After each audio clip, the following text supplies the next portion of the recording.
What's up, YouTube? So check this out. I'm on the market for a new car, project car. Car could rebuild, restore. If I need a little work, I wouldn't mind. So my friend got this 2003 Nissan Altima. As you can see, it's kind of rough. Got a few dents and dings, scratches. It's 2003, so it's over 20 years old.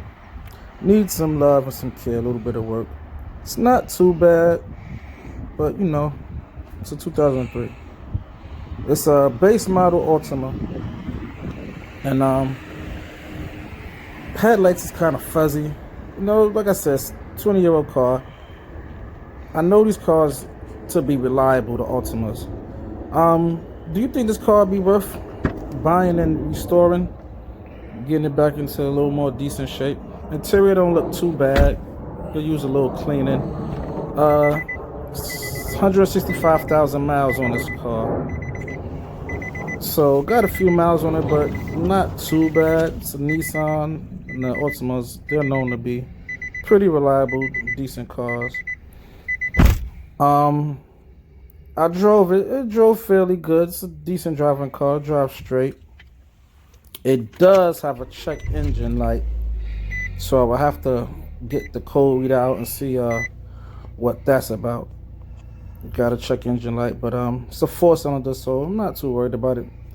4 cylinders is pretty easy cars to work on. I'm gonna pop the hood for y'all in a minute here, so you can see what's going on with the car as far as under the hood.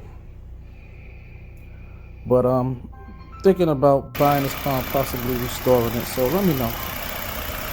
This is the car running. It seems kind of loud, but I think it's just the video that's kind of making it seem loud. When I was actually there, it wasn't too loud. I think that's the way the injectors are. But if you pay attention, it looks like it got a bit of an oil leak. Now I'm guessing that might be the valve cover. I'm not sure. I will have to do more investigating. But it definitely got some type of oil leak.